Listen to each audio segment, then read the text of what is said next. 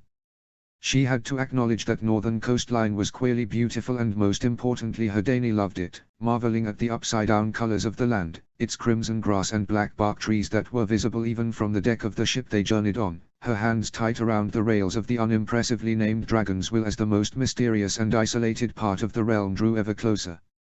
Oberyn was nearly just as bad, his fascination plain as he watched from near the upper decks, his failed seduction of the ship's captain evident in the distasteful looks the man continually sent his way, his crewmates showing their loyalty by how they also glared at the Dornish prince when his back was turned.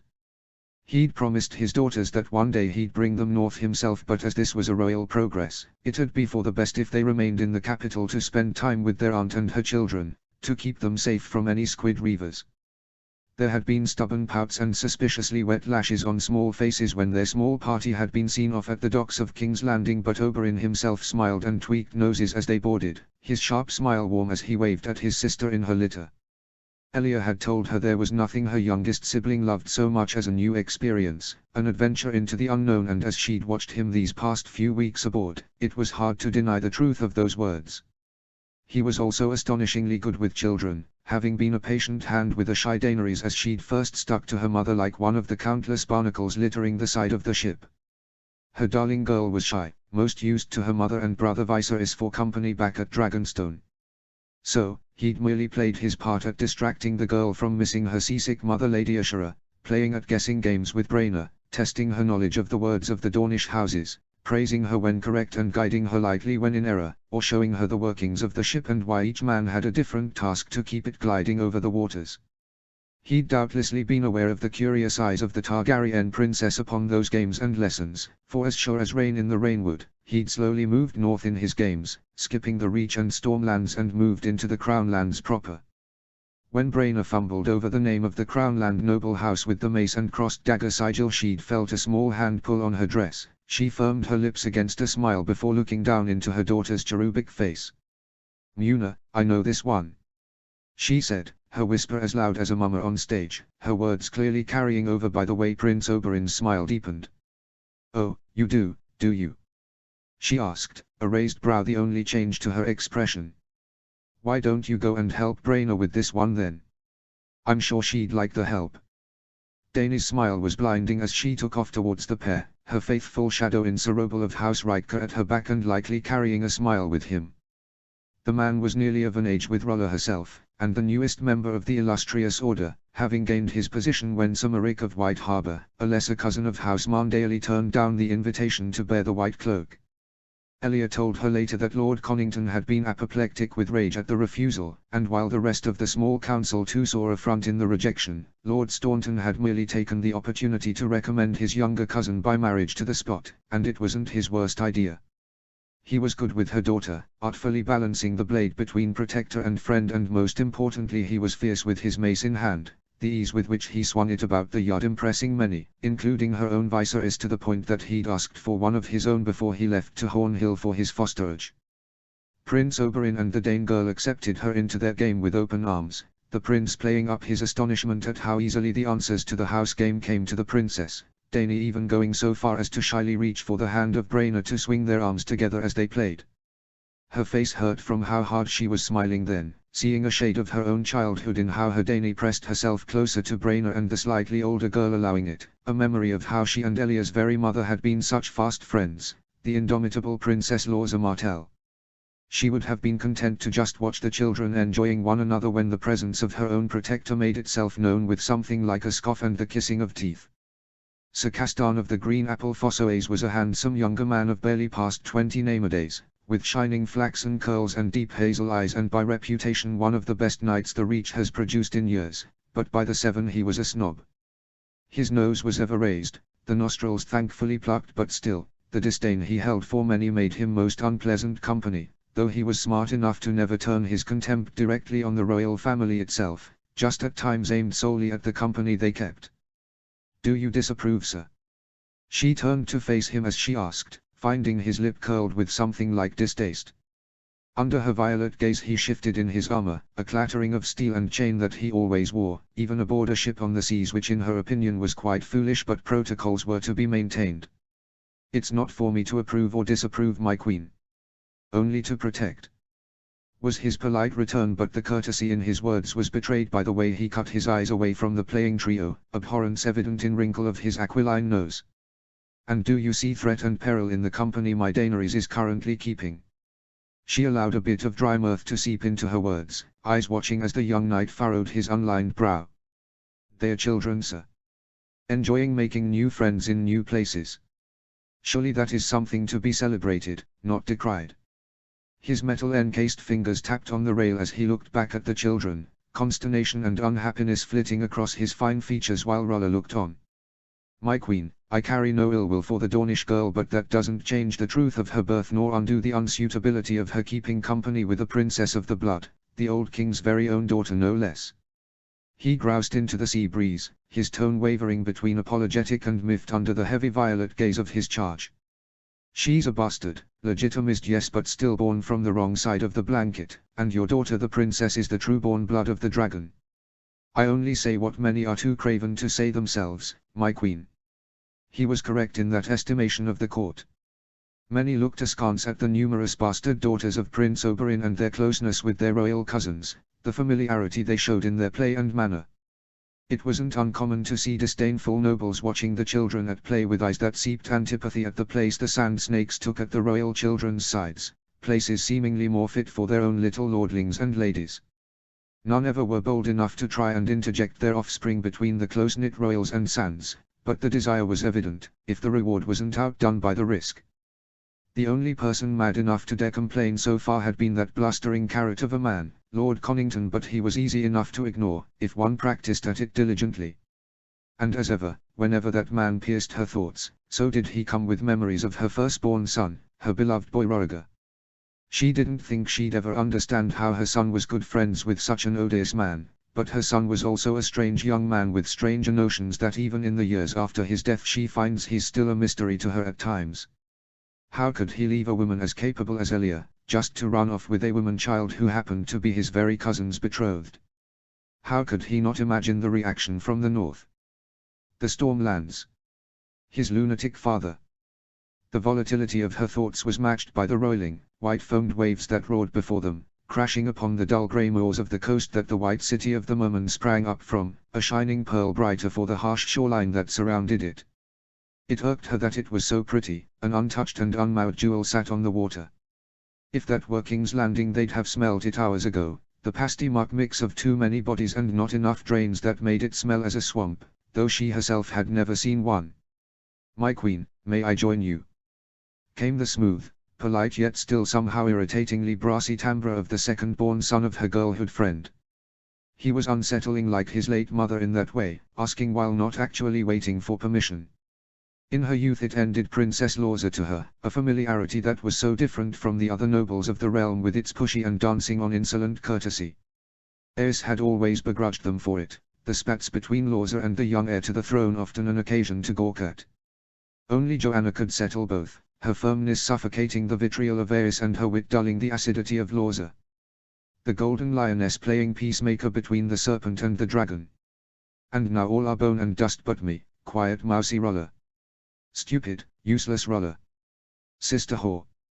The meat under the claws of King Scab. To play at being peace-bearer between wolves, dragons, and serpents now, with no one else to do it. Of course, sir. Such sights and sounds aren't common and would best be shared, I think." She smiled as she shifted towards him slightly, her move accompanied by the distinct shuffle of steel and chain at her back as Sir Castan adjusted his position to match her. "As ever, our queen is wiser than most. My girls would have hated the cold and freezing air, but the sight of those creatures alone would have quelled their complaints for a time, I think." At this he tilted his chin to the massive rock they were quickly approaching, a bulwark of natural stone that the salty waters broke upon, its enormity casting a shadow upon the deck and its inhabitants, the suddenness of the change stopping the girls' play momentarily, as they ran to the deck to watch in awe, their young eyes seeing only the massively fat sea animals, akin to the seals that would descend on Dragonstone at times only much larger, with grotesquely meaty noses that flopped and swung as they jostled against one another for better sunning positions at the base of the edifice. They didn't see the scorpion points jutting from the top of the ring fort that had been erected at the peak of the stone, or the many soldiers that traipsed it, equipped with crossbows and sturdy jerkins. There were laborers seen here and there, sea-bleached clothing plastered to them as they moved, ropes and baskets knotted together, industry and intent moving slowly as shouts and bellows drifted from within, cook fires carrying the scent of roasted meat to them on the ship even from there. "What are those?" Daenerys asked sweetly, curiosity and disgust fighting for reign on her little face as she looked first at her mother, then at the nice Martell prince beside her as she pointed to the wide flat outcrop circling the base of the towering rock face. Oberyn beat her to it, which pleased her as she wasn't completely sure she remembered what they were called. Those lessons were so long ago, before all the blood and bites and beatings and blood again. "Well, my princess, in Dorne and many places in Essos, those are called elephant seals, but as I understand it,